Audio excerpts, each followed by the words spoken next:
help our family. We give you praise for what you have been doing in their lives since they lost. We thank you, Lord, for how you have kept the family together. And Lord, today we want to commemorate the laying to rest of our beloved brother who have gone to glory. Holy Spirit, we ask that you take control. In Jesus' name. Let's worship the Lord.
Praise the Lord. So we want to commence our service of honoring our beloved brother who has come today with the Lord.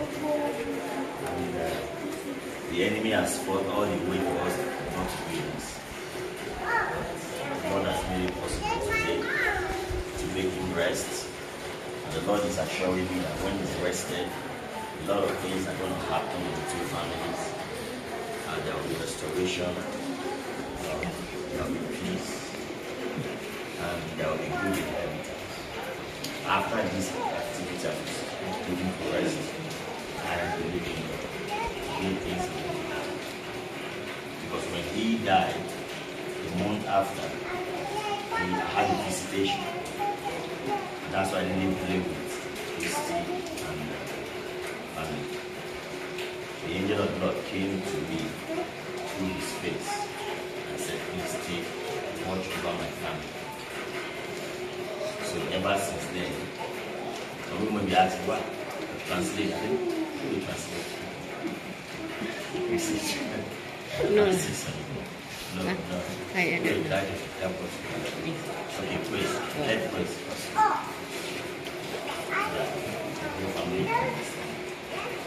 So when he died, the first time when he went to glory, the following, I think a month after, I had a visitation. An angel came to me in his face and he said, please watch over my family. So ever since then, I've never taken my eyes off the family. Even when the enemy tried to bring so many attacks, I refuse to let him. So I thank the Lord because I know that after this is done, so many things will close up.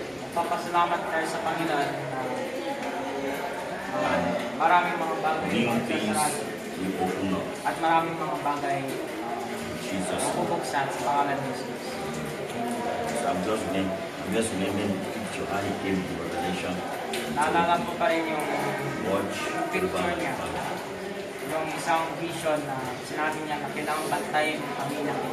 So is that instruction that made me to follow Christ as I was so never give up? Instruction na yan ay dahilan kung bakit lagi tayo nagpapantay sa kanila, nag-alagaan sa kanila. So when people think maybe Christ is special to me, no, is that instruction? Kung iba sa kanila, nakala nila ito siya kasi si Ate Christ to make sure she walks along the path. Sinusundan niya yung instruction na ito para mabantayan at alagaan yung pamilyang ito. So I believe from today, at naniniwala ko pagsimula ngayon, many things will change. pinapakasan, maraming mga bagay magbabago sa mga over the family. At sa inyong mga pamilya. In Jesus. Sa pangalan ni Jesus. Amen. Amen. Okay, we'll not take much time. I just want to hear the two sides of the family to give a talk, Thanksgiving, or say Gusto something. natin mabigyan ng oras para makwentuhan yung pamilya nyo. From Rames family. One of you should talk. Mag-share naman yung kwento nyo sa pamilya ni Ramel, Kuya Ramel. One from Christy. Tapos yung pamilya naman ni Kuya Ate Christy. Mag-share naman po. Please say something. Sino po gusto mag-share? I'm always start. Praise God. Just talking Tagalog. Yes, right. That's it. Because I will Yes. I speak it in spirit and in praise God. At long last. Ang hirap tanggapin na inilig ko pong anak ko. Masakit pa rin sa loob ko. Hurts my heart. Pains my heart. Katulad ng nararamdaman ng aking apo na si Athena. What happened to her grandson? Kasama namin ang girl ng daddy niya. Kasama nila, kasama ko. Pakiramdam ko na sa bahay lang sila, pero as of now, kailangan na namin talaga siyang iligto. Pero masakit na masakit Really pa rin hurts when, sa aking damdamin. She died. Anita. Dahil sa biglaan niyang pagkawala. Especially Ang hirap the sudden tanggapin. loss, sudden pass away. Kala ko yung paglipat nila, magiging masaya na ang lahat. Dahil nakabubuti na sila, at least tumayo na sila sa kanilang sarili. Tapos yun naman ang magiging dahilan na napakadali ng kanyang pag-alis. Pero, salamat pa rin ako sa Diyos. At least ang iniwanan niyang pamilya, stick pa rin sila kay Lord dahil alam ko yun ang importante sa bawat buhay Together, natin. Lord. Pinapahasakang tayo sa kanila sa kabila ng lahat ng pagsubok. Pagsubok sa ating buhay. Pagsubok ng ating pananampalataya. Their faith is too strong. Kaya kami, hinatid ka na namin na kung nasa paligid ka lang, patuloy mo kami bantayan. Besides, magpapantay ng ating Panginoon. Lord, Maging masaya ka na sa piling ng ating lumigana. Sana kami ko, mahal na mahal ka na. Sana maraming salamat sa iyo. and he wants to share her love for Kuya. Amen. Lord, we comfort you, Mama. Ang Panginoon Diyos ay magpapatabos sa inyo. Comfort you, Daddy. At ikaw rin pa. Nobody can feel that loss except God. Wala nga maramdaman yung itong kasakit kaysa sa Diyos. Pray that the Lord will feel that. Panalangin natin na ang Diyos ay punuin yung sakit na ito A new joy of para thanksgiving will madala flow from yung today. kagalakan ng Diyos sa inyong buhay at sa inyong pamilya. Sinang napausap na siya.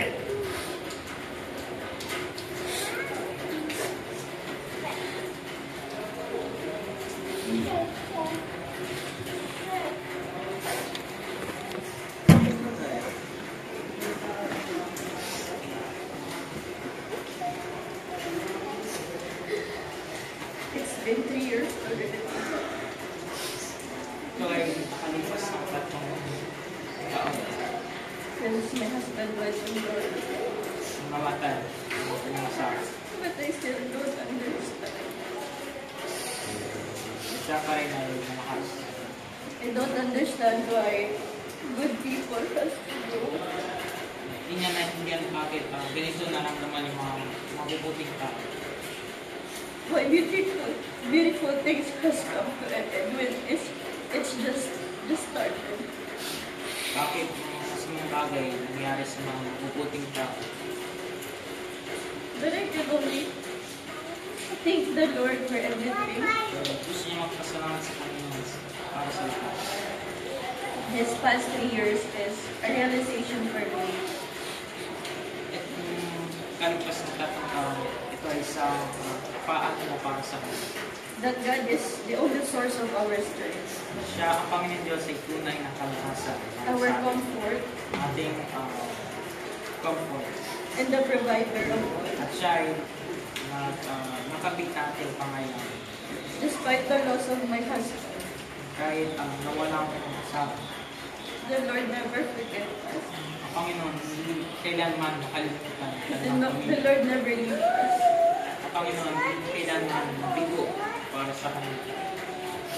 All these 3 years, I have seen Kalipas ng 3 taon, God's faithfulness in the family.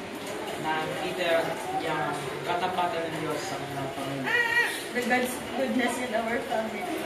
Kapatiyan ng Diyos sa kanilang pamilya. Because if I only rely on myself, Dahil kung siya ay mag-rely sa kanyang sarili, I cannot do all these things. hindi siya makakatayo. Speaking of my husband, I will never forget how he is a good person. Hindi niya makakalimutan ang kaputihan ng kanyang isa't To my family, to sa their kanyang mom, pamilya to his family and the other people. at sa mga tao. We will always cherish all the good moments, the sad moments with him. Lagi siya nagkwento, nag-share ng yung mabuting kwento. And our 3 beautiful children were always dear remembrance. of the love that we once shared. Naramdaman din yung pag-ibig na nangusap.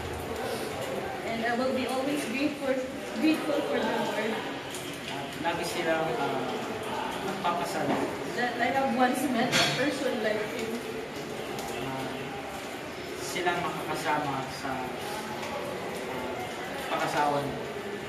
Although there's a lot of question up until now, Pero maraming pagsubok. I know that he is in a better place right now. Alam niya na nasa mabuting lugar na ngayon. And if there's still another chance, At meron rin isa pang chance. I will still choose him. And I will always be grateful for the Lord for Lagi this. siya salamat sa Panginoon. I will never regret Hindi siya magsisisi. that I marry the Lord. Kinasal niya yung mabuting tao. And I also hope and pray that our marriage will be a good example. At nagpapanalangin sila palagi ng kanyang The other pagkasama. married people out there Maging mabuting halimbawa para sa maraming tao. to respect and love each other Pagrespeto at pagmamahal sa isa't isa. and keep up their families. At lagi makakasama-sama kami. You will never like it if you lose your partner. Dahil malulungkot ka, mawawalan mo yung partner. It would be hard to face all the challenges. Ito ay mahirap. Nawawala ang pagkasama.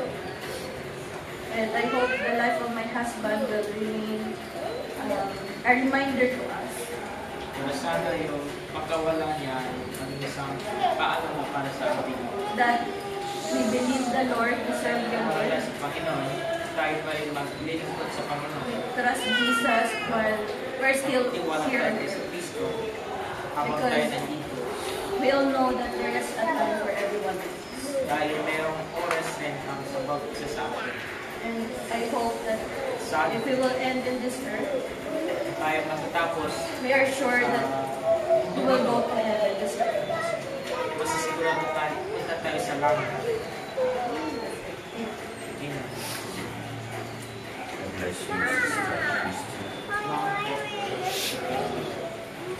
Father, Amen, as we pray, for us to pray this song.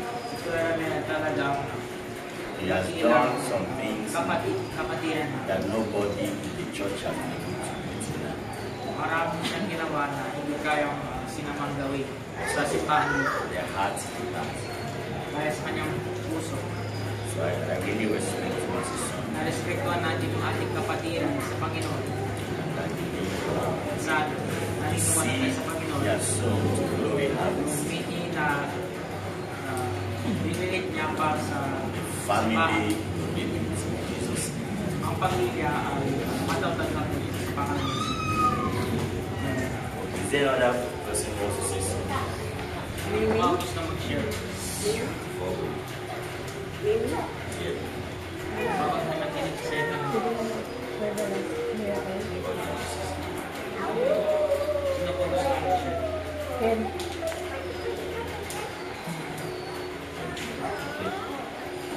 Okay, so we just take one or two scriptures and pray, and then Punta tayo sa isang dalawang scripture. we commit his body to the Lord. Tayo kukumit ang kanyang katawan para sa Panginoon. Amen. Now we want to look at Exodus chapter 13, verse 19, Ay, punta tayo sa Exodus in respect to this kind of burial, this kind of burial. sa respeto sa ganitong libingan. It says in Exodus 13:19, Sa Exodus 13, and Moses took the bones of Joseph with him, for he had placed the children of Israel under solemn oath, saying, God will surely visit you, and you shall carry up my bones from here with you.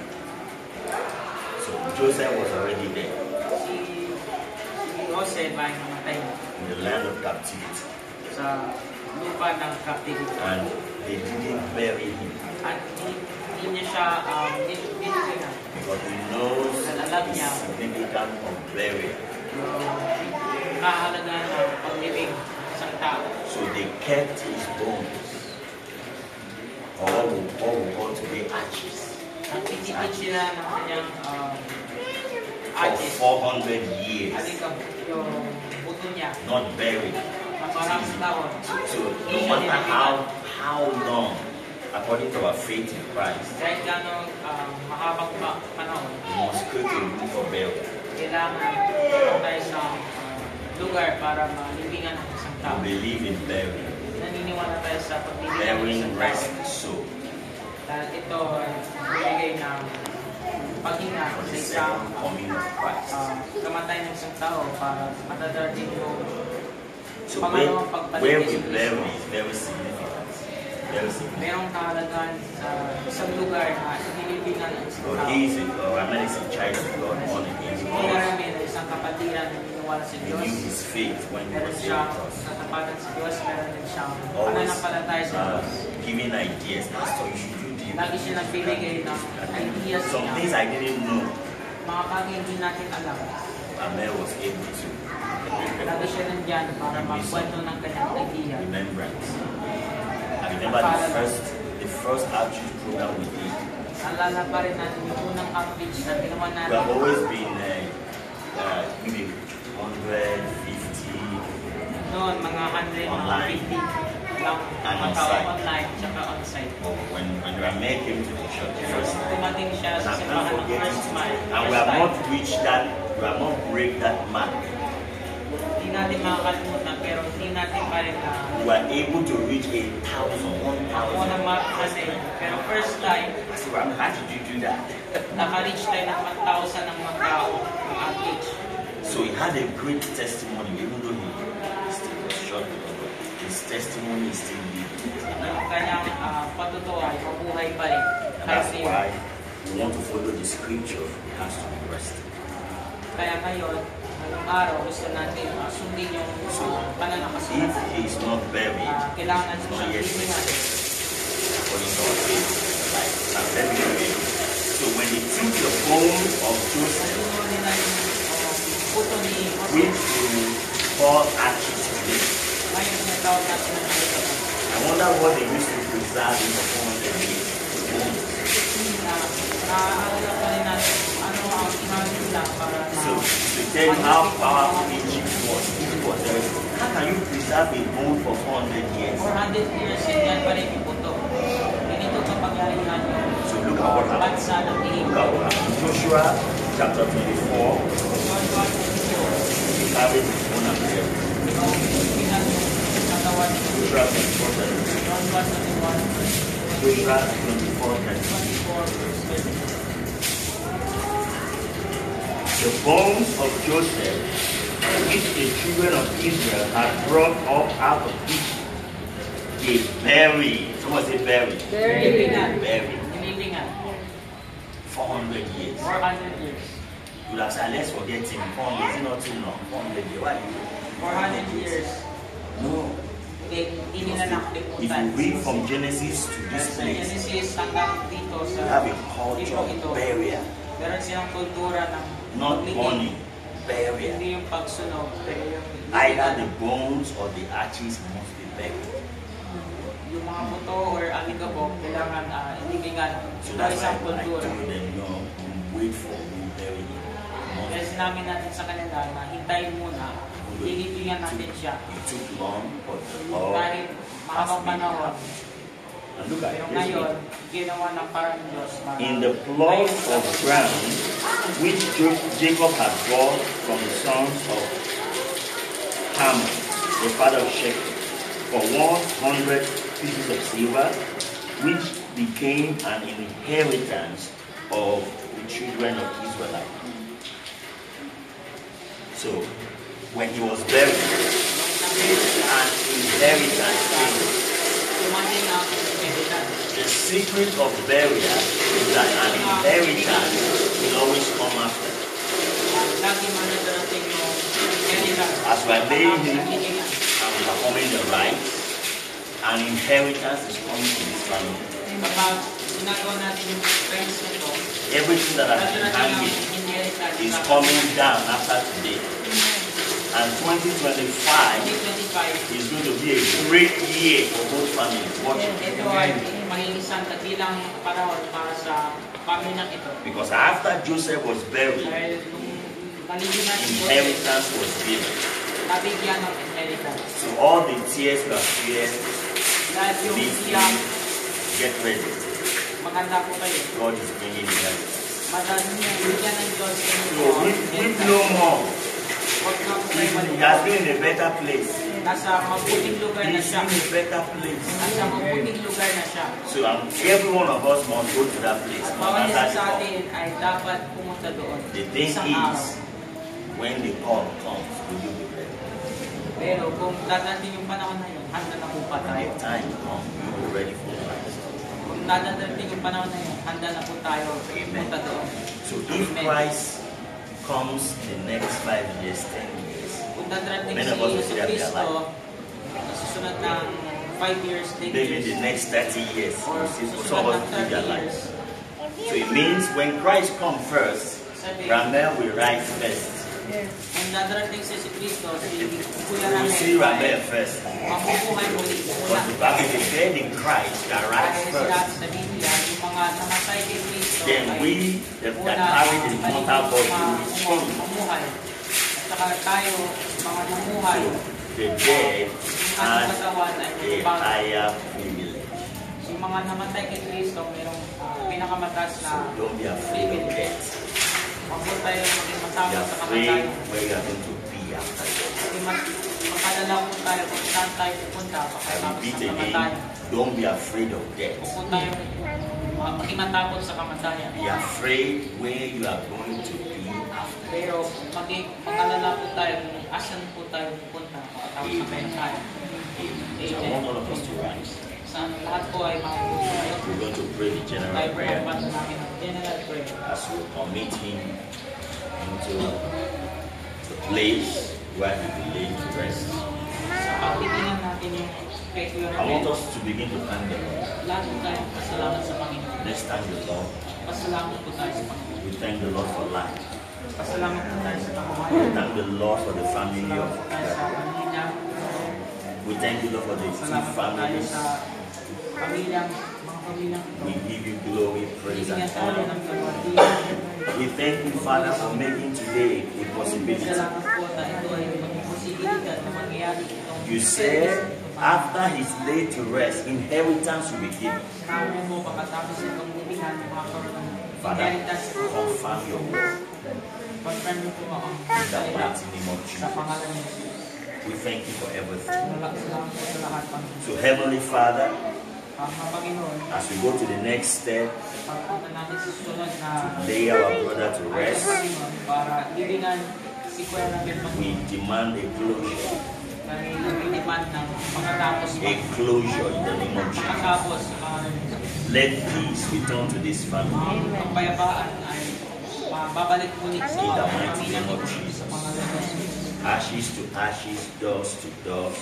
Mga alikabok sa alikabok Panginoon, Go back to the maker ay babalik sa nilik in the mighty name sa of pangalan ni Jesus. Jesus. We soak this body in the blood of Jesus. Kami ay iniipon And we sa declare no evil demon, no evil presence, Declare namin walang demonyo, no presensya, evil walang manipulation masamang manipulasyon.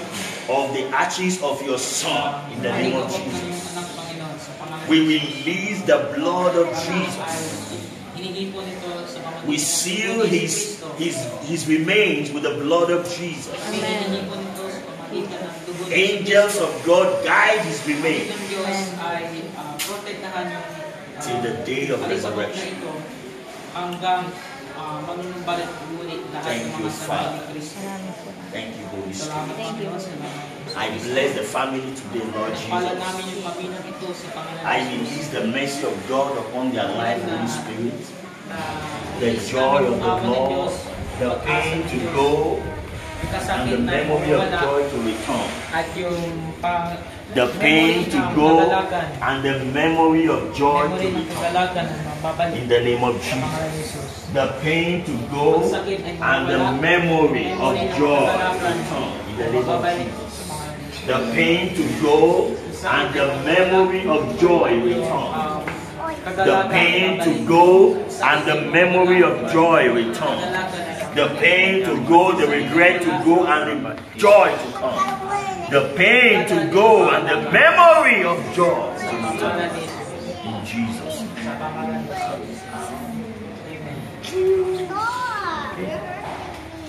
So let's be seated. Mari po tayo mo. So we have those, Ngayon, sarado ng session na ito. and I think we should take a good picture. Let's all come behind. At lahat po tayo Against the light, I think face this one. Against the light, ma'am. Face this one because Dad, face this one because against the light. Yeah. All the pictures are